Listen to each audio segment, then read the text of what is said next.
सद्गुरु महाराज की जय। आनंद कंदम प्रभुदेव चंद्रम ब्रजेश रूपेण पुरापि जातम प्रवेश प्राप्तं प्रिय प्राणनाथं परेश पुरनं सततं नमामि परेश पुरनं सततं नमामि। सच्चिदानंद पार ब्रह्म की जय।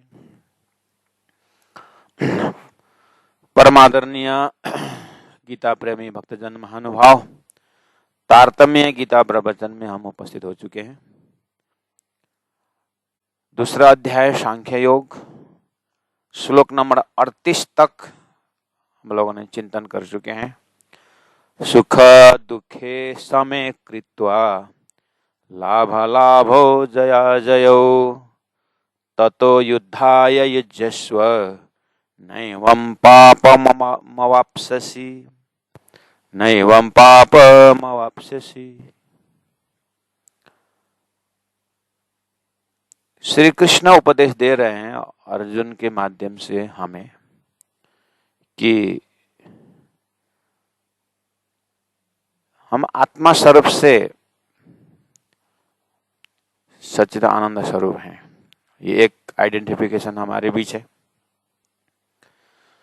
और हम खाली आत्मा सच्चिदानंद स्वरूप में न होकर के हमारे बीच शरीर भी है। ब्रह्म स्वरूप आत्मा स्वरूप तारतम्य कॉन्सेप्ट से कहा जाए अखंड सच्चिदानंद स्वरूप परात्मा स्वरूप ये एक है और इसी शरीर में ब्रह्म स्वरूप आत्मा को अनुभूति करना मनुष्य शरीर का मुख्य लक्ष्य है, मुख्य ध्येय है। और लेकिन सशरीर है और शरीर होने के कारण अब शरीर प्रकृति का अंश है। खाली बिजली के करंट होने से उजाला नहीं होता है, बल्ब चाहिए। उस ब्रह्म स्वरूप को अनुभूति करने के लिए इंस्ट्रूमेंट चाहिए, अंतस्करण चाहिए। और अंतस्करण जो इंस्ट्रूमेंट है हमारे बीच वो प्रकृति का है। इसका मतलब हमारे बीच शरीर है, 5 ज्ञानेंद्रिय है, 5 कर्म इंद्रिय हैं और मन है, बुद्धि है, चित्त है, अहम है। इंस्ट्रूमेंट है। अब इसके साथ विषय जुड़ा हुआ है।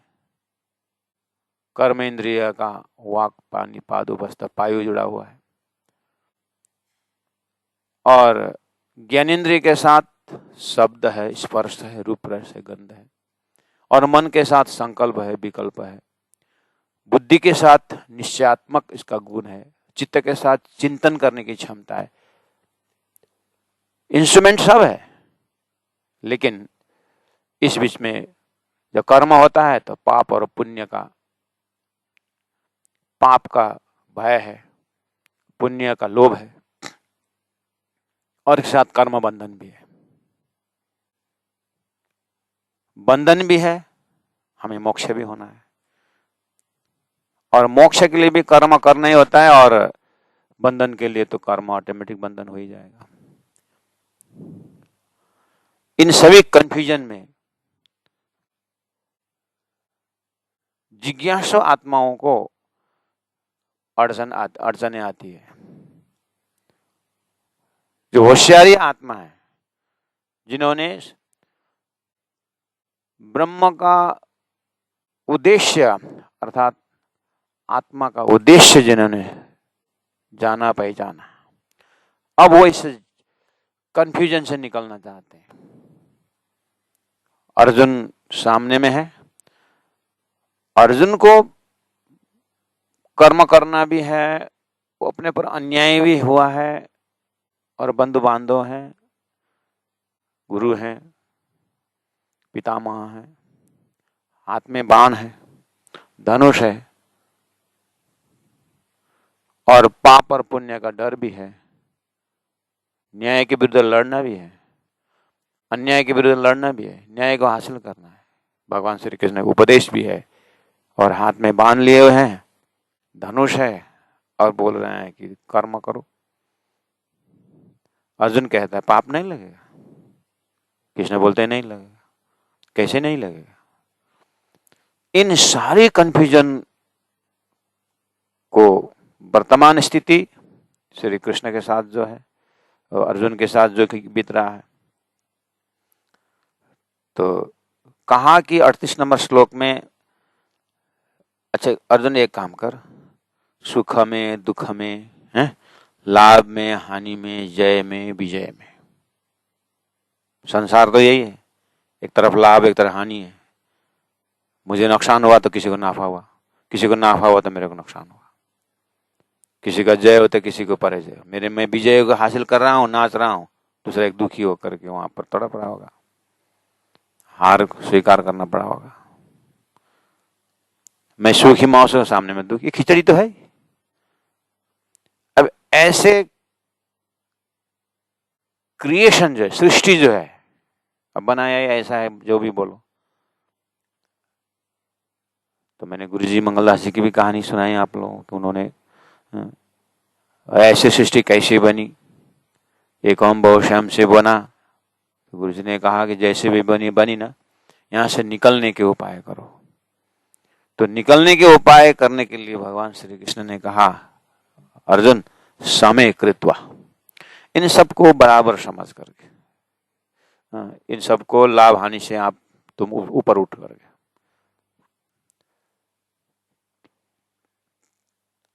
तथा ऐसा करके तुम क्या कर, युद्धाया, तुम युद्ध करो। और हमारे लिए क्या गाइड मिल रहा है, तुम अपना कर्म करो, मतलब, और पापम, इस तरह से समबुद्धि से तुम करोगे तो पाप नहीं लगेगा। तो ये विषय के लिए, तो समय कृत्वा के लिए भगवान श्री कृष्ण ने 38 नंबर श्लोक में यहां कहा, लेकिन 11वां श्लोक से ही उन्होंने उपाय बताते आए हैं। और वहां हमने देखा कि पहला नंबर समय कृत्वा का पहला नंबर उन्होंने जो भाव रखे हैं समय कृत्वा में, हमने उसमें डिटेल में हमने किया है, कल परसों के लेक्चर में हमने सुना है कि बुद्धि हमारे बीच है। ये जितने भी अभी हमने कंफ्यूजन बताया, इसमें साधन के रूप में मुख्य रूप से बुद्धि है। इसलिए ऐसा कहा गया है कि विनाश काले विपरीत बुद्धि भी करके कहा है। इसलिए बुद्धि का रोल बहुत बड़ा दिखाई दे रहा है ऐसे कंफ्यूजन के स्टेट में। अब उसको समय कृत्वा, बुद्धि को लेवल में रख करके हमें, अब वो जरूरी है, बुद्धि को लेवल में लेने की जरूरी है। तो सांख्य योग से क्या बताया, तो अब समत्व स्थिर करना है, बुद्धि को स्थिर करना है। तो भगवान ने क्या उपाय बताया, एक तो बताया सांख्य योग द्वारा बताया, जो हम इस चीज को श्लोक नंबर 38 में है, 38 पैरा हो गया है, लेकिन 39 और 40 को हमें एक कंक्लूजन निकालना है। 39 श्लोक में ऐसा ते विहिता सांख्ये बुद्धिर योगे तिमाम श्रेणो, कि हे पार्थ बुद्धिया युक्तो यया पार्थ कर्म बंधम प्रहास्यसि। श्लोक नंबर 39 को फिर एक बार पढ़ रहा हूं। ऐसा ते विहिता सांख्ये बुद्धिर्योगे त्विमां शृणु, बुद्धिया युक्तो यया पार्थ कर्म बंधम प्रहास्यसि। तो हे पार्थ, अर्जुन, ऐसा बुद्धि ते सांख्य अभिहिता। हाँ, ऐसा बुद्धि, कौन से बुद्धि, कैसा बुद्धि,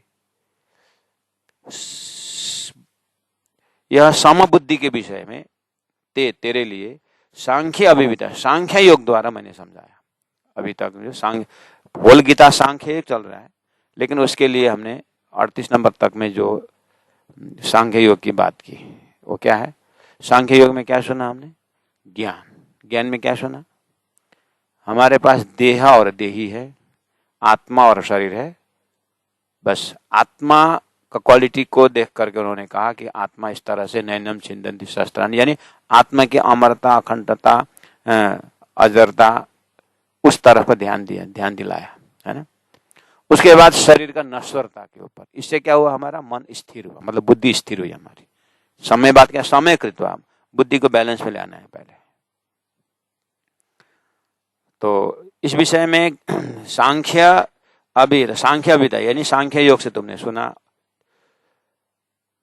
अब इमाम योगे, इमाम मतलब इसको योगे श्रेणु, अब कर्म योग के विषय में सुन, अर्थात कर्म योग द्वारा भी हम बुद्धि को सम कर सकते हैं, बैलेंस में डाल सकते हैं, समयकृत्व कर सकते हैं।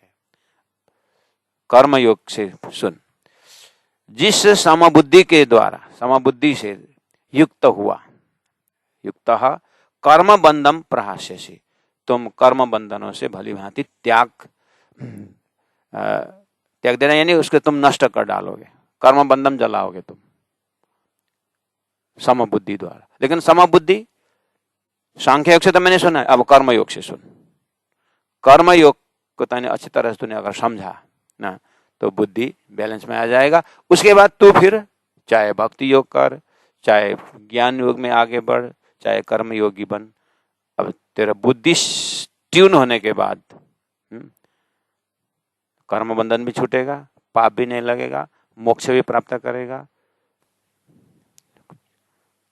जो भी कर सकता है। लेकिन पहला समबुद्धि, how to attain this balance of intellect. तो इसके लिए यहाँ अभिव्यक्ति हो रही है। फिर उसके बाद 40 नंबर श्लोक में कहा कि नेहाभिक्रमणा स्वस्ति प्रत्यवायो न विद्यते स्वल्पमप्यस्य धर्मस्य त्रायते महतो भयात्। नेहाभिक्रमणा स्वस्ति, अर्जुन यह लगभग कर्मयोग की महिमा का वर्णन, क्योंकि सांख्य योग से बुद्धि सम हो गया। अब कर्मयोग को अच्छी तरह टेक्निक तने सुने समझा, तो यहां से भी तुम क्या करोगे, सम बुद्धि प्राप्त करोगे, है ना। इसलिए इनडायरेक्टली क्या होगा, कर्मयोग की तो महिमा हो गई। यानी कर्मयोग समबुद्धि से, समबुद्धि द्वारा कर्मयोग करना, और कर्मयोग के लिए समबुद्धि चाहिए कर्मयोगी बनने के लिए, और समबुद्धि बनाने के लिए भी कर्मयोग चाहिए। बुद्धि को सम बना, इसका मतलब टेक्निक चाहिए, how to do the action, कर्म हम कैसे करें, उसका टेक्निक। उसके बाद 40 नंबर श्लोक में ये दिखाया, इस तरह से तुमने अगर टेक्निक समझ गया तो फिर तो स्वल्पमप्यस्य धर्मस्य त्रायतो महतो भयात्। इस तरह से समबुद्धि द्वारा इंटेलेक्चुअल वे, विवेकी होकर अगर तुम कम कर्म करोगे, तो थोड़ा सा भी कर्म क्या है, त्रायते महतो भयात्, विशाल भय, पाप से, डर से मुक्त कर देगा। अगर इस टेक्निक को समझेगा तो समत्व बुद्धि से तुम काम करोगे ना, थोड़ा सा भी समत्व बुद्धि के बाद तुम भक्ति भी करोगे, थोड़ी सी भक्ति से तेरा जन्म मरण छूट सकता है। और समबुद्धि के बाद तुम थोड़ी सी भी ध्यान धारणा ज्ञान के द्वारा आत्मचिंतन करोगे तो भी तुम्हारा बेड़ा पार। और समबुद्धि से तुम थोड़ा सा भी कर्म करोगे तो भी तुम कर्मयोगी बन जाओगे। कर्मयोगी को वैसे भी मुक्ति ही मुक्ति है करके एक प्राइमरी स्टार्टिंग पॉइंट तो इन्हें थोड़ा सा भी नाश नहीं होगा। मतलब समबुद्धि से, बैलेंस बुद्धि से, शांत दिमाग से तुम भी करोगे, ये शुरुआत है, ये इसका बीज डालोगे ना, शुरू करोगे ना, वो उसका मतलब नाश नहीं होगा। मतलब ये इस यूनि में थोड़ा सा, सेकेंड लाइफ में, कमिंग लाइफ में, अगर लाइफ हियर आफ्टर करोगे तो भी काम आगे बढ़ता रहेगा, उसमें नुकसान नहीं होगा। मतलब इस यूनि में, इस समय में समबुद्धि अगर बैलेंस में ले आओगे तो थोड़ा सा भी बहुत पुण्य फल देगा करके समबुद्धि को उन्होंने बैलेंस ऑफ इंटेलेक्ट, मस्तिष्क स्थिर, धैर्य गुण को प्राप्त करना है। तो हमने कहा, पहले ही कहा था कि आत्मा स्वरूप में है और आत्मा परात्म परामधम जो भी करे वो तारतम्य सिलेबस का उधर जाइए, या तो साधारण उसमें कोई भी धर्म कार्य हो, कुछ भी जीवन उपयोगी जो बातें हैं, पहला बुद्धि तो बैलेंस में आना पड़ेगा, सोचने का बुद्धि ही मेन, इसीलिए तारतम्य विजन में बुद्ध अवतार की जरूरत पड़ी, इसीलिए यही कन्फ्यूजन था संसार में, अब्रह्म को ब्रह्म मानना। तो इसी में जागृत बुद्धि का अवतार करके तारतम्य सिलेबस में भी बुद्ध अवतार को महिमा गाया। यहाँ पर यही हमारे बुद्धि को जगा कर बुद्ध अवतार बनाना है, बात ये आ रही है। कन्फ्यूजन बुद्धि को सदगुरु के ज्ञान से, गीता के ज्ञान से अलर्ट करना है। तो आइए भक्तजन महानुभाव, तो ये 39 श्लोक से फिर अब हम 39 और 40 का हमने पाठ किया। ऐसा ते विहिता सांख्ये बुद्धिर्योगे तिमाम श्रेणु,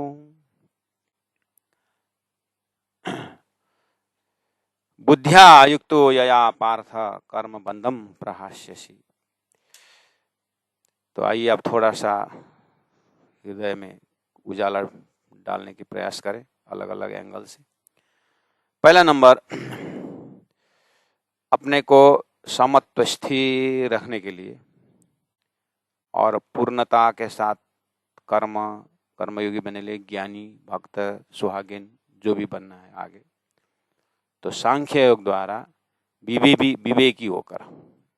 अब एक बार फिर, क्योंकि हमें थ्योरी ही करना नहीं है, धीरे धीरे कि हम थोड़ा प्रैक्टिकल के अनुभव भी करना है। फिर एक बार हम गीता से ही, गीता का चिंतन में ही आता है ये, हम 39 और 40 को अच्छी तरह से डेप्थली 38 तक का सार, अब आगे जो कर्मयोग का कंसेप्ट शुरू होता है, इसलिए ये भी संधि है। यहाँ पर थोड़ा डीपली अध्ययन किए बिना हम पके हुए केले के भांति अंदर गुदी से अलग हुए बिना हम आगे हमारा चिंतन का फ्लाइट आगे नहीं बढ़ेगा। इसलिए रूट से फिर मेहनत करते हैं, होना है जो बोल रहे हैं वो होना है।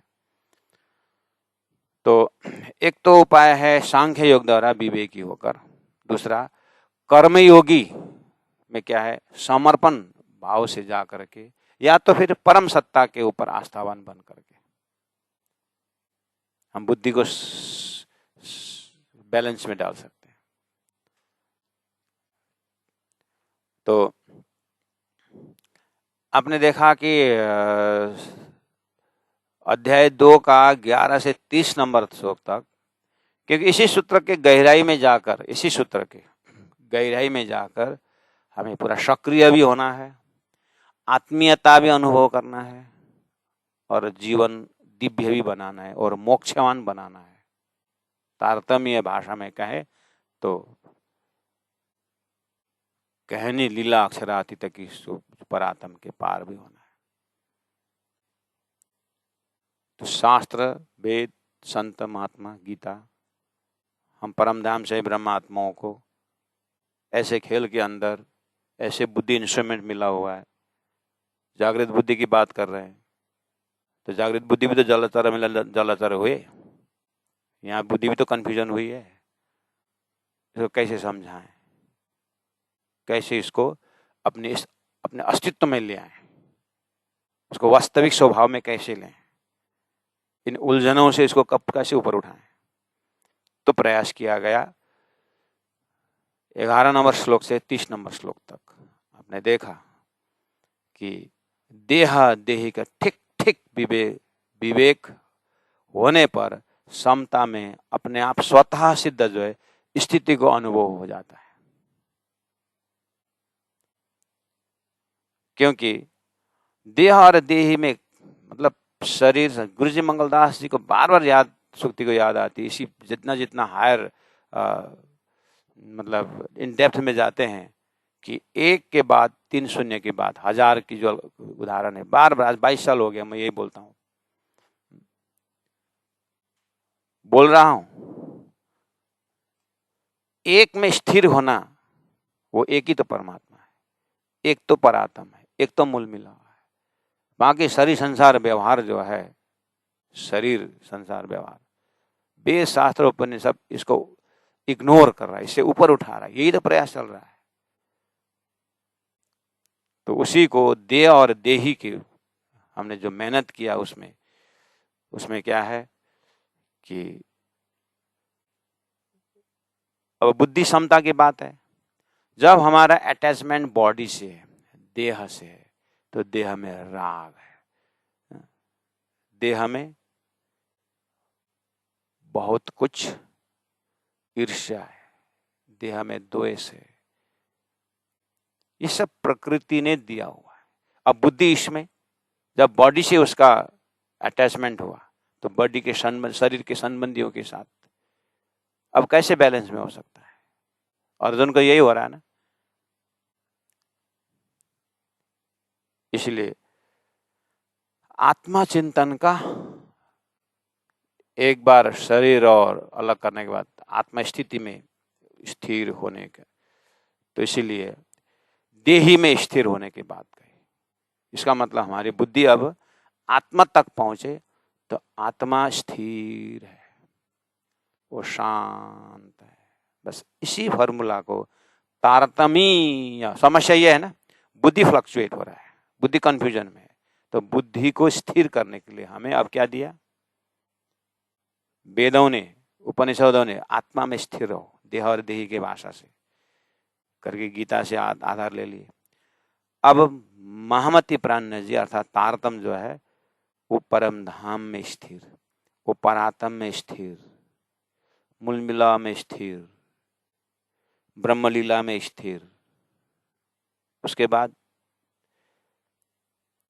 बाद कर्मयोग कैसे बनेंगे। हाँ, नारद भक्ति सूत्र जैसे ग्रंथ, कर्मयोग कैसे बनोगे, स्थिर रहोगे। उदाहरण है, बोल रहे हैं, ब्रज गोपियां कृष्ण में स्थिर,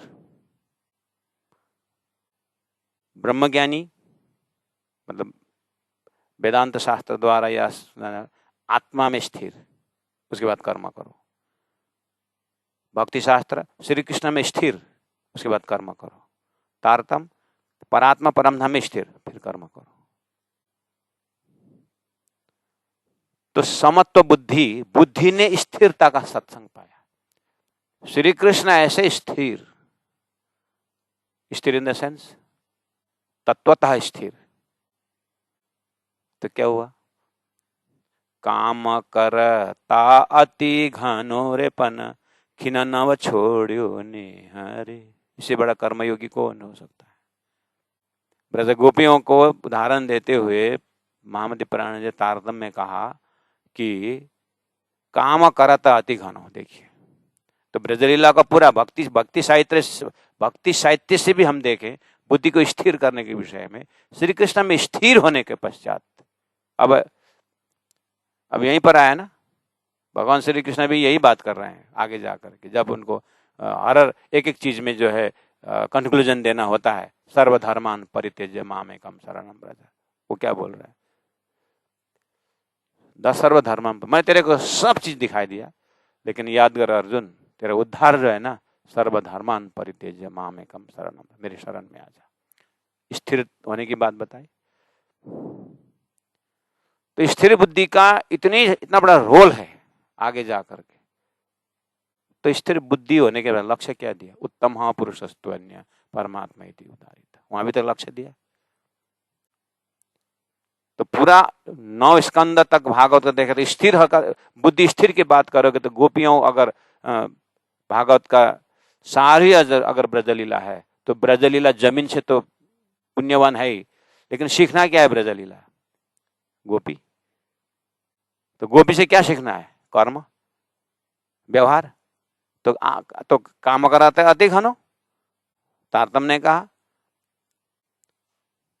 लेकिन हृदय में वो काम चिपकता नहीं था, हृदय में तो कृष्ण चिपक गया। तो इसका मतलब बुद्धि से पहले स्थिर चीज में कंसंट्रेशन कर दिया। आगे ब्रह्मलीला होना, वो अष्टप्रहर लीला ब्रह्मलीला होना, वो सच्चिदानंद लीला बाहर में है, बाद में है। पहला बुद्धि को कैसे मूल मिला में परात्म में परमधाम में स्थिर करे। इसका मतलब है कि कृष्ण तत्व के विषय में जानकारी हो, ब्रह्म तत्व में जानकारी हो, तो इसलिए ब्रह्म का गुण बताया गया।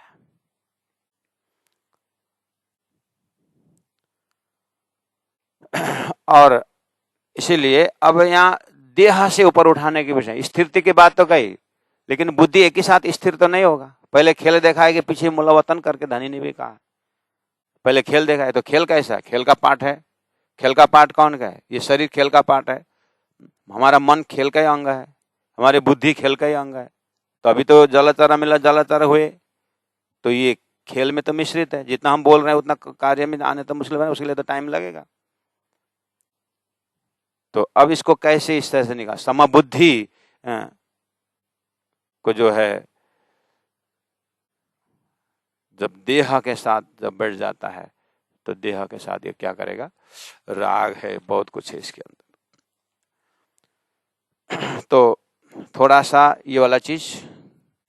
दूसरा, समबुद्धि के पश्चात देह में स्थिर करके, देह से ऊपर उठ करके आत्मा के क्वालिटी ब्रह्म में स्थिर होकर के बुद्धि ने शांत हुआ।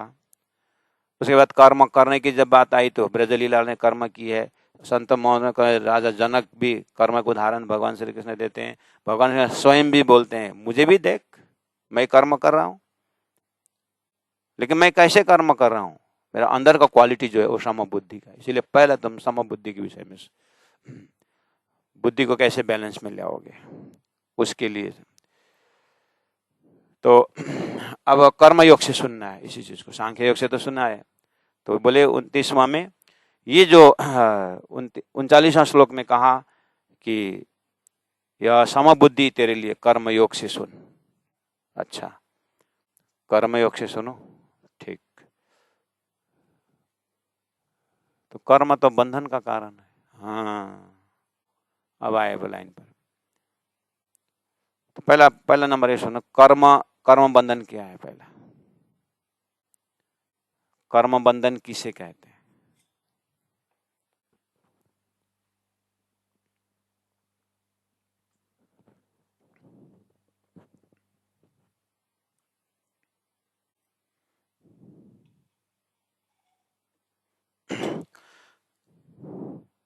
कर्म अपने आप बंधन का कारण नहीं है। इसमें बहुत फेमस उदाहरण संत महात्मा बहुत जनों के मुखारबिंद से हमने सुना है। एक गुरु शिष्य के पास जाते हैं, शिष्य को बोलते हैं, बेटा चलो तीर्थ घूमने जाएंगे, मतलब दर्शन करने जाएंगे। शिष्य बोलते, गुरु जी मरने का फुर्सत नहीं, आप तीर्थ की बात करते हो। क्यों? अरे क्या बताऊं, घर माया ये संसार परिवार इतना बांध के रखा हुआ है, पूछो ये मत।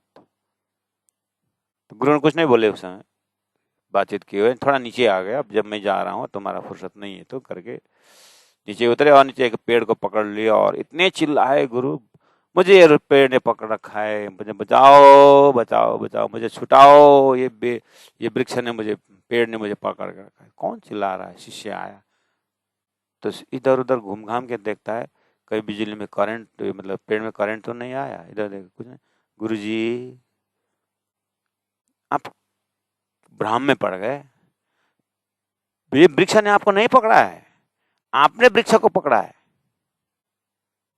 ये छोड़ दिए तो, हाथ छोड़िए तो और कस कस के चिल्ला रहा है।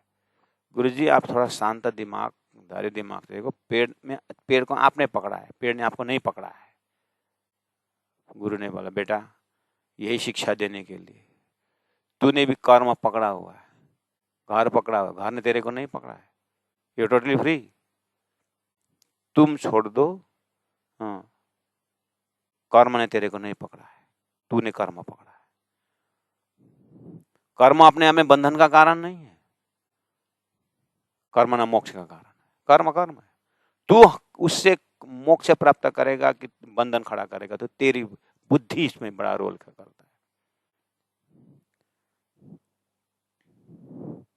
तो अच्छा, तो ये इस रील से हमें क्या दिखाया? हमारी बुद्धि है और सामने में कर्म है, और मेरे पास बुद्धि है और सामने में कर्म है। अब मैं कर्म को कैसे कर रहा हूं? बस अब आई बात, जब कर्म में कर्तापन आ जाता है, मैं कर रहा हूं और कर्म का फल मैं भोग रहा हूं, तो कर्म फल में भोक्तापन और कर्म करने में कर्तापन जो है ना, यही सबसे बड़ा बंधन का कारण है।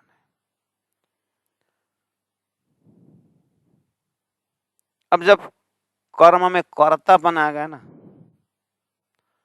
ओहो, यही मैं मेरे कर्म तनी कथाएं करके तारतम्य शब्दावली में ये कर्म तनी कथाएं करके आता है।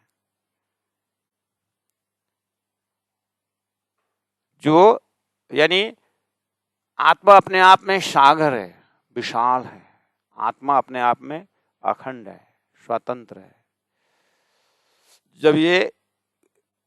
जब बुद्धि के साथ जब स्पर्श हो गया, अब ये लिमिटेड हो गया, अब हमें क्या करना है? लिमिटेड बुद्धि से विशालता की ओर, उसी का नाम है असतोमा सद्गमय, उसी का नाम है क्षरति अक्षरथया, क्षरति अक्षरथया અને અક્ષરાતીત કહેવાય। આપણને જાઓ એને ઘરે એમાં અટકલે કે માં પહોંચાય। वो लिमिटेड से अनलिमिटेड होना है, अनलिमिटेड ही है, लेकिन अज्ञान के कारण अपने हमने क्या देखा? अब ओहो कर्म करना है, नाउ हाउ टू डू, कैसे कर्म करें, समत्व बुद्धि से करें, ये चीज आ रही है। तो जब हम लिमिटेड हो जाते हैं,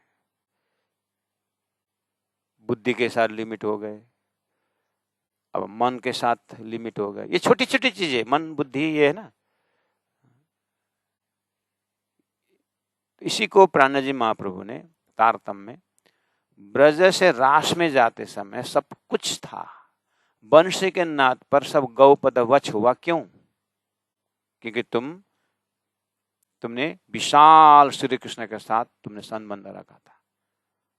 इसी तरह गीता क्या बोल रही है कि तुम समबुद्धि प्राप्त करो, बुद्धि के बैलेंस में, बुद्धि में बैलेंस में लाने के लिए तुम कर्मयोग का उदाहरण लो, कर्मयोगी का उदाहरण लो, यानी तुम स्वयं कर्मयोगी बनो।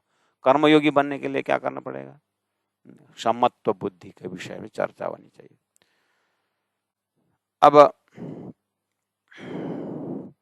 तो लिमिटेड होने से क्या हो गया कि मैं वास्तव में अकर्ता हूं,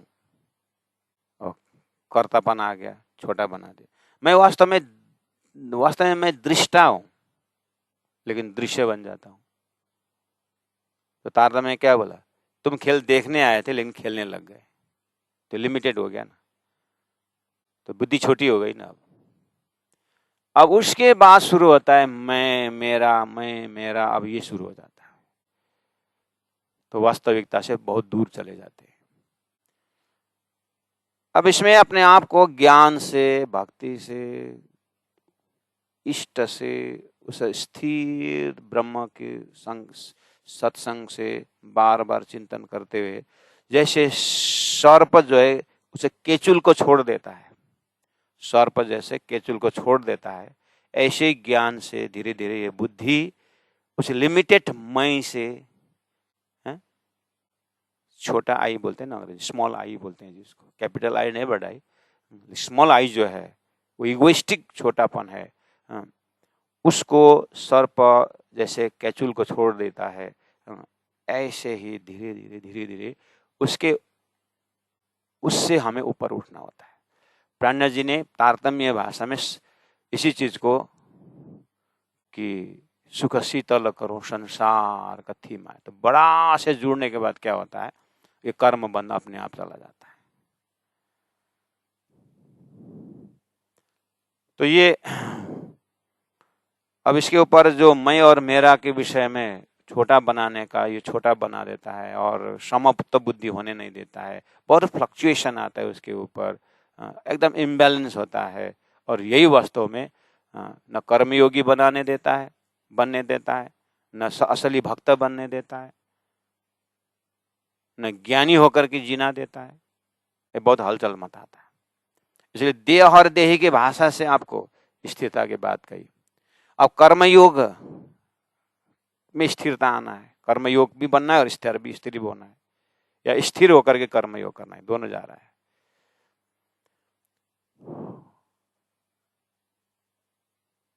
ये जो कामना है ना, जो शरीर के साथ, जब शरीर से अटैच हुआ था, शरीर में तो राग है, दोष है, हर चीज है ना। अब होता क्या है, कर्म करते करते हम रागी बन जाते हैं, कर्म करते करते क्रोधी बन जाते हैं, कर्म करते करते मोहित बन जाते हैं, उसे मोह उत्पन्न हो जाता है, अब दूषित होना शुरू हो ही गया। देखिए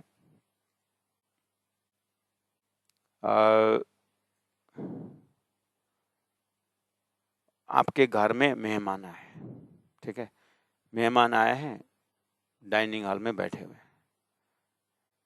टेबल में, नौकर ने चाय लेकर के आ रहा था, वो नौकर ने चाय लेके आया, ग्लास गिर गया और ग्लास टूट गया।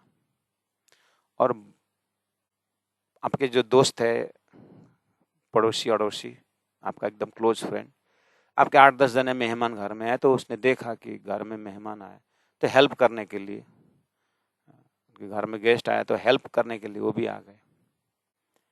अब हेल्प करने वाले आए, अब यही इंसिडेंट में नौकर ने ग्लास टुटाया तो आप डांटोगे उसको, नौकर ने कोई गलती की, कोई ग्लास टुटाई, जो भी है, आप डांटोगे उसको।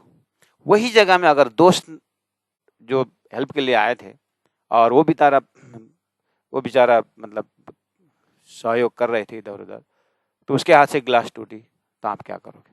ये दोनों स्टूडेंट, आप ये समत्व बुद्धि और उसमें आपको बैलेंस करना होगा, आपको देखना होगा। मित्र को क्या बोलोगे?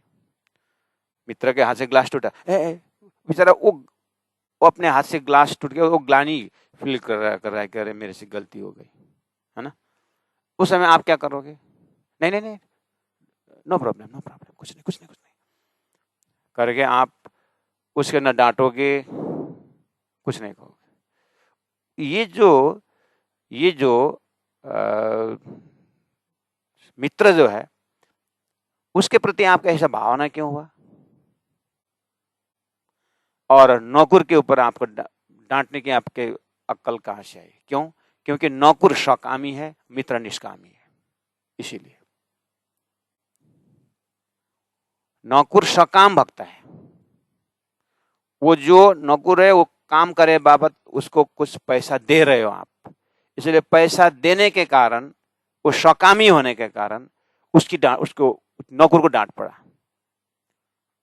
नौकर को डांट इसीलिए पड़ा क्योंकि वो सकामी है। मित्र को डांट इसलिए नहीं पड़ी, उसको गाली इसीलिए कुछ सुनना नहीं पड़ा उसके ऊपर, और वो दुखी महसूस हो रहा था, लेकिन उसको आपने नहीं, डोंट वरी, कुछ चिंता के विषय नहीं करके उसको आपने शांत किया। ऐसा उसको फल क्यों मिला? क्योंकि वो निष्कामी है, उसे निष्काम कर्म योगी है वो। बस इसी फॉर्मूला को हम अपने ऊपर ले। जब हम कुछ भी देह से ऊपर उठ करके, चाहे समाज के विषय में हो, चाहे अपने आत्मकल्याण के विषय में हो, चाहे परमात्मा की भक्ति के विषय में हो, जब हम निष्काम कर्म योगी होकर के फलासक्त बिना अगर हम कर्म करते तो रिएक्शन हमारा क्या मिलता है, हमारे से गलती भी हुई, काम करने में गलती भी हुई, फल भी नहीं लगा, तो भी सामने वाला से हमारे ऊपर रिएक्शन वो नहीं आएगा। रिएक्शन में गाली देना ऐसा नहीं आएगा, क्योंकि आप निष्काम कर्म योगी हो, तो उसका छाप आपके हृदय में नहीं बैठेगा, उसका संस्कार आपके हृदय में नहीं बैठेगा। निष्काम कर्म योग से जब बुद्धि स्थिर हुई तो आपका सेवा भाव जगी, आप जाकर के सेवा करने की इच्छा हुई। सेवा करते समय आप निष्काम कर्म योगी थे, तो गलती भी हुई तो आप कुछ चाहते नहीं थे, इसलिए आपको डांट भी नहीं पड़ी है? और बिल्कुल समत्व बुद्धि होने के कारण, जागृत बुद्धि होने के कारण आप उनको, जागृत बुद्धि होने के कारण आप उनके घर जाकर के शायद उनको बर्तन टूटाने के लिए आप नहीं गए थे, उसका पंडाल बनाते समय उसका हथियार औजार जो है उसको टूट जाए इसलिए आपने छिप करके आपने पत्थर में नहीं डाले थे, पत्थर में नहीं काटे थे आपने। मेरा कहने का मतलब है ये कुबुद्धि वाला बात छोड़ दीजिए, यहाँ बिल्कुल सुबुद्धि से परमात्मा तब जाने के लिए शांत जागृत दिमाग की बात कर रहे हैं।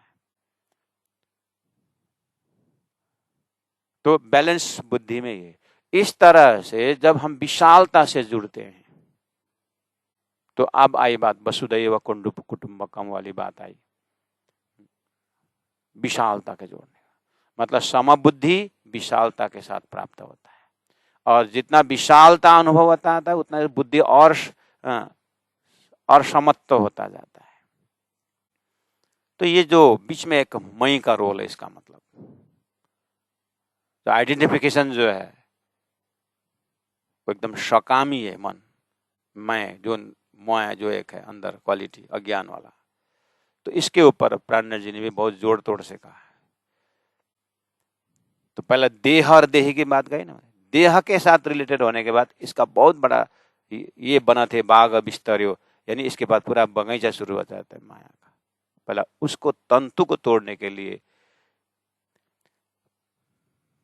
स्वामी जी श्रृंगार ग्रंथ में कहते हैं बीच खेल और खाबंद, बीच खेल और खाबंद, परमात्मा और खेल के बीच में पट तुम्हारा है वजूद, तुम्हारा ये शरीर ही वजूद ही पर्दा है। पीठ दे हक को देखत जो न कछु है नाबुद, पीठ दे हक को, परमात्मा को पीठ दे करके तुम क्या कर रहे हो, जो देखत जो न कछु है नाबुद, जो अस्तित्व नहीं है जिसका, जो झूठ है, जो सपना है, उसमें तुमने शरीर में, संसार में, व्यवहार में तुमने इस तरफ नजर दिया, इसीलिए तुम्हारा समत्व बुद्धि प्राप्त नहीं हो रहा है, इसलिए तुम्हारी बुद्धि नहीं जग रही है, क्योंकि तुमने नाबुद बुद्धि से, अस्तित्वहीन बुद्धि से तुमने संबंध जोड़ा, जबकि तुम्हारा असली बुद्धि तो परमात्मा के पास है, परमात्मा के संबंधी हो, परमात्मा जागृत बुद्धि वाले, वो तुमको देख रहे हैं, तुम्हारा खेल को देख रहे हैं। तुम खेल से बुद्धि हटा करके, खेल से मन को हटा करके तुम परमात्मा में लगाओ, तुमको वो देख रहे हैं।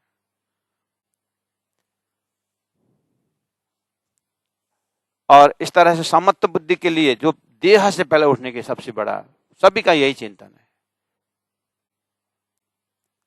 जब लगा मैं सुपने मिने नाहे खसम पहचान, जब तक ये मैं जो है ना, ये बुद्धि जो है, बुद्धि में जो मैंपन है, जब तक ये सुपने अर्थात शरीर, संसार, व्यवहार, झूठे में जब तक ये मैं घूमता रहता है, ना ही खसम पहचान, ये बुद्धि समत्व होती नहीं, और समत्व बुद्धि हुए बिना परमात्मा को पहचान होता नहीं। ब्रह्म का पहचान, ब्रह्मानंद का आनंद ये रस पी नहीं सकता। तब लगा मैं सिर अपने बोझ लिया सिर तान, तब लगा मैं सिर अपने, ये जो सिर में मैं का बोझ, सिर में अहम का बोझ, क्यों ऐसा हो रहा है, क्योंकि हम ही सबसे बड़े हैं, ये ममत्व हो। सो मैं झूठी दिल पर जब लगा करे कुफर। जब तक इस दिल में, इस बुद्धि में ये जो मैं का झूठी जब कुफरपना, डेबिलनेस, जब तक ये राक्षसीपना घूमता है मैं, तो सत संदेशा तौहीद को तोलों पहुंचे क्यों कर। जब तक वो झूठा मैं लटकता रहता है तो सत संदेशा, आत्मा के आवाज, अद्वैत ब्रह्म तक तोलों पहुंचे क्यों कर। कैसे उस ब्रह्म तक तुम्हारी आवाज पहुंचेगी जब तक तुम बैरियर के अंदर हो, लिमिटेड के अंदर हो, सीमित के अंदर हो, शरीर के आसपास हो, अपने बुद्धि के आसपास हो, तो कैसे तुम्हारा आवाज वहां तक पहुंचेगा। ये मैं क्यों ये मरता नहीं, और कहावत है मुर्दा, यानी अस्तित्वहीन। मुर्दा मतलब अस्तित्वहीन। तो हमारी बुद्धि इसीलिए लिमिटेड हो गई है, और ब्रह्म रस, ब्रह्मानंद, ब्रह्म चेतना के ऊपर क्यों नहीं जा रहे हैं कि एक अध्यारोपण, एक जो अज्ञान बुद्धि में घटित हुई है, और उसके कारण जो है इसने शरीर, संसार, व्यवहार को जो है बहुत महत्वपूर्ण दिया हुआ है। इसके कारण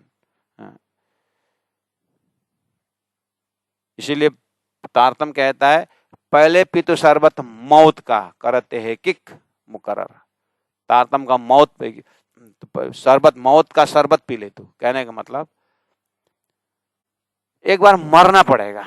मरने का अर्थ हुआ क्या, ये अस्तित्वहीन मन बुद्धि, अस्तित्वहीन ये संसार से तुम चैतन्यता, देह और देही के विवेचन में तुम देह में, यानी तू देही हो, तुम शरीरी हो, तुम शरीर न हो, इसमें पहुंचने के लिए तुम्हें एक बार मरना पड़ेगा।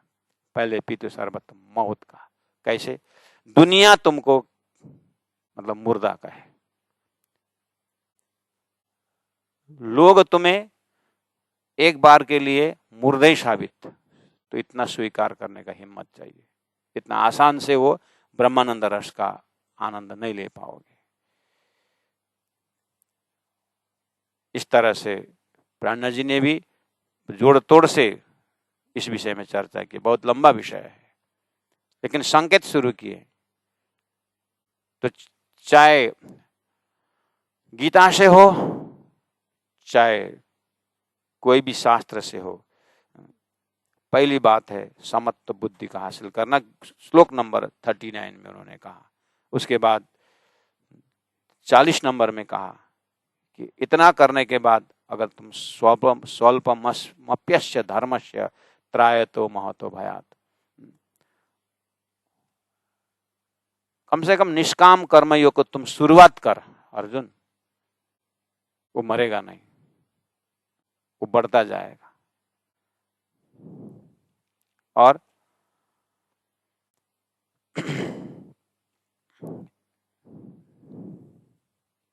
तो थोड़ा सा ये बुद्धि, कर्म इंद्रियों से कर्म होता है। कर्म जो कर्म होता है कि भाव क्या रहेगा, मैंने किया, और मैंने किया तो अब पुण्य आएगा, मैंने किया, पाप भी आ सकता है। अब ये कर्म इंद्रियों के साथ ज्ञान इंद्रिय अपने आप आ जाती है। जैसे आंख देखती है, ज्ञान इंद्रिय है, पैर चलता है, और ज्ञान इंद्रिय के साथ कर्म इंद्रिय लग ही जाता है, और ज्ञान इंद्रिय कर्म इंद्रिय मिलकर के संसार अपने अंतस्करण में दे ही देता है। अब मन उसको ले लेता है, बुद्धि इसको विवेचन शुरू कर ही लेता है, और चित्त उसके चिंतन करना शुरू कर ही देता है। ये जो इंद्रियों के साथ जब अपना तादाद में बैठ गया, अब आप ही फरमाइए, वो देह और देही का जो भाषा था, तो देही आत्मा में हमारा चिंतन रुका, रह पाया? है तो ये गुण अंग इंद्रियां जो है आत्मा की सेविका है। ये गुण अंग इंस्ट्रूमेंट जो मिला है ना, ये प्रकृति जो मिला हुआ है, वैसे तो आत्मा की सेविका या परात्मा की सेविका, जो भी बोलो, या भक्त की भगवान की सेविका है, जो भी बोलो, कम से कम केंद्र बिंदु एक थोड़ी देर के लिए आत्मा में खड़े, शरीर में खड़े होकर के देखेंगे तो ये गुणांग इंद्रियों, इसका काम है कर्म करना। कर्म इंद्रिय का इंद्रिय, ज्ञान इंद्रिय का काम है ज्ञान हासिल करना, ठीक है, लेकिन है या आत्मा के लिए उपलब्धि है, आत्मा के लिए चाहिए था, लेकिन हुआ क्या, गुना गुणेषु वर्तन्ते हुआ। उसने उसको गुण स्वीकार के एक आपस में गए और गए, वापस आता ही नहीं। अब इससे कैसे हम, ऐसे स्वभाव वाले गुणांग इंद्रियों से हम कैसे अलग हो सकते हैं? इस चीज को अब 41 श्लोक 42 नंबर जो श्लोक अब आगे बढ़ता है, इसीलिए कल के लिए ये सूत्र बना के छोड़ रहे हैं यहाँ पर, देखिए। तो अब इसके लिए भी वही स्थिर बुद्धि आई, और कर्मयोगी के लिए, कर्मयोगी में पहले बोला कि कर्म करो, फल की आशा मत रखो। तब भी क्या होता है, हम निष्काम कर्मयोगी बन जाते हैं, और ये इससे क्या है, हृदय शुद्धि हो जाती है, आत्मा के लायक बन जाता है। अब निष्काम कर्मयोग का ज्ञान आगे डिटेल में आता रहेगा। तो इसी चीज को हमने गीता ने ही संकेत दे रहे हैं कि अच्छा, कर्मयोगी भी बनना है, और कर्म करते समय माइंड डिस्टर्ब होना नहीं है। अनडिस्टर्ब माइंड अपने सोर्स आत्मा के ऊपर चिंतन करना शुरू करेगा, और आत्मा अनुभूति होने लगेगी। तो शायद मनुष्य जीवन क्यों मिला था, उसका सफलता की ओर सुगंध मिलने लगेगा। तो कर्मयोगी होने के लिए फल की अनासक्ता। तो मैंने कहा, अभी एक उदाहरण दिया था, नौकर सौकामी होने से डांट पड़ा, और मित्र निष्कामी होने से डांट नहीं पड़ी। ये शुरुआत है। ये मित्र का जो भाव था ना, सेवा करूं, तो सेवा नहीं सेवा दाखों सार, अब मामती की चौपाई तो बरमा रही, जिन्हें शुद्ध सेवा के नहीं ना कछु समझे बात, तो काहे को गिनावे साथ में, ऐसे चौपाई है। तो इसका मतलब हम अपने बुद्धि में सब कुछ जानकर अपने बुद्धि में सेटिंग करें कि मुझे जो भी हम कर्म कर रहे हैं देश के लिए करें, समाज के लिए करें, धर्म के लिए करें। इस तरह से थोड़ा ये स्कॉल है ना, ये जो बाहर का जो आवरण है ना, इसे थोड़ा बाहर निकलने का, विशाल होने का अवसर मिलता है। और जब विशालता आ जाती है तब तो फिर स्वतः समत्व बुद्धि प्राप्त होता है। ये चीज को यत्र तत्र से यही प्रयास किया गया है। तो चाहे उदाहरण लेकर के हो, चाहे महापुरुष को जीवनी से लेकर हो, करना पहुंचना यहीं पर है। तो महतो भयात त्रायते, डर से हम, ऐसे बुद्धि से हम डर से मुक्त हो जाते हैं। तो डर किस चीज की है, मैंने आज इसके ऊपर कुछ शब्द कहा था।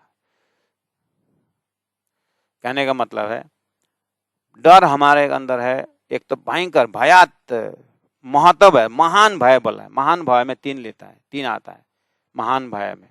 एक तो मृत्यु महाभय, दूसरा सोशल स्टेटस, सामाजिक व्यवस्था में अपने आप को क्या कहेंगे लोग, ये भी एक तीन मर्यादा जैसा ही है। एक तो मृत्यु का भय है, और एक मूर्ख होने का डर है, और एक दुखी।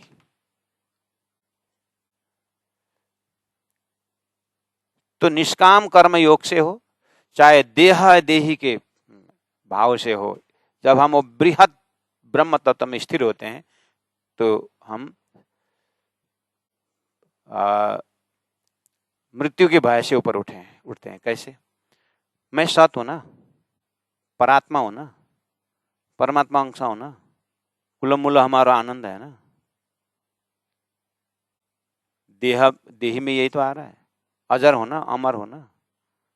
इसका मतलब मृत्यु का भय क्यों आ रहा है?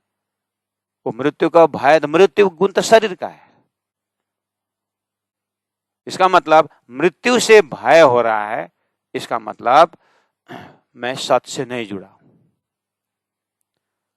और मैं चित्त हूं ना, ज्ञान स्वरूप हूं ना, तो मुझे मूर्ख होने का डर क्यों हो रहा है? क्योंकि मैंने अपने चित्त स्वरूप से मैं बहुत दूर चला गया, मैं ज्ञान स्वरूप से दूर चला गया। तो इसीलिए मुझे अज्ञानी बुद्धि ही है कि जो अपने आप को अज्ञानी समझता है, क्योंकि वो ज्ञानी स्वरूप है। और मुझे दुख का डर क्यों हो रहा है? ऐसा करने दुख, ऐसा करने दुख होगा, ऐसा कर, या सुख को प्रलोभन मुझे क्यों खींच रहा है, और दुख के प्रलोभन से मुझे क्यों सिकोड़ रहा है? क्यों? क्योंकि मैंने आनंद स्वरूप से मैं दूर चला गया। जब मैं मेरा अपने वास्ते आनंद स्वरूप, कुल मूल हमारा आनंद है, जब मैं आनंद स्वरूप श्यामा जी महारानी, आनंद स्वरूप परम धाम, जब आनंद स्वरूप आत्मा में जब चलते हैं तो स्वतः दुख का भय ही नहीं। बाकी रहा क्या? अब क्या क्या क्या समय रहा? कर्मभूमि है, कर्म करना ही होता है ना।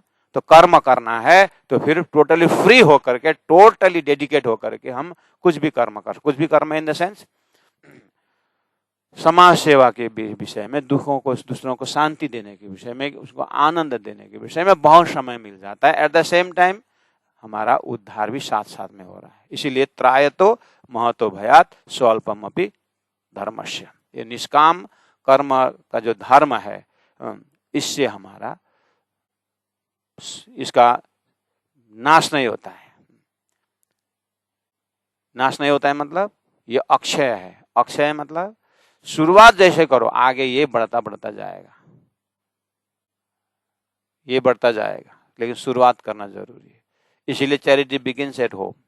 तो घर में ही हमें संस्कार को डाल सकते हैं। जैसे कोई घर में कोई कहीं पर कुछ काम हो रहा है, सामाजिक काम हो रहा, तो अब बच्चे को हम ले जा सकते हैं। बच्चे को जगह मंदिर रहता है, कोई समाज सेवा काम हो रहा है, तो 1 घंटा 2 घंटा 4 घंटा वहाँ जा करके कुछ सेवा देने की, शारीरिक सेवा और मानसिक सेवा, उसका अपने बच्चों को संस्कार डाल सकते हैं। उसमें भाई ऐसा काम हो रहा है, वो काम सक्सेस होने के लिए तुम यहाँ बैठ करके उस सक्सेसफुल उसका तुम उसके लिए जप करो, उनके भलाई के लिए। सामने वाला एग्जाम आ रहा है, उस परीक्षा में सफल हो जाए, उसके लिए तुम ध्यान करो, उसे सफलता की कामना करो। हर चीज से हम क्या है कि अब इस तरह से अंकुर डालने पर क्या हो, ये त्रायतो महतो भयात, और ये कभी नाश नहीं होता है। तो बच्चों में संस्कार डाल सकते हैं, स्वयं में जागृत होने के बाद स्वयं में संस्कार डाल सकते हैं। इस तरह से लॉन्ग रन में क्या होता है, संसार का जो कर्म का फल जो है, हमारे रूह आत्मा में टच नहीं होता है। वो आत्मा अपने संबंधी, अपनी तो कर्म बंधन ऐसे भी चला गया। कर्म बंधन प्रहास्य से कर्म बंधन को छूट जाएगा। तो इन्हीं टेक्निक जो है जीने की कला, श्री कृष्ण दूसरा अध्याय है, पहुंचना है 18 अध्याय, इसलिए ये भूमिका की तरह है। तीसरा अध्याय तो फुल्ली कर्म योग है, उसके ऊपर और बारीकी चर्चा होगी और बृहत रूप में होगा। इसके एक आशा रखते हुए अब हम 39 और 40 नंबर श्लोक को समाप्तम, मतलब चिंतन धारा को यहीं रखते हैं। कल से 41 में फिर इसी कंटेंट को आगे बढ़ाते हैं। नेहाभिक्रमना स्वस्ति प्रत्यवायो न विद्यते स्वल्पमप्यस्य धर्मस्य त्रायते महतो भयात्। पूर्णमदः पूर्णमिदं पूर्णात् पूर्णमुदच्यते पूर्णस्य पूर्णमादाय पूर्णमेवावशिष्यते। सच्चिदानंद पार ब्रह्म की जय। प्रणाम।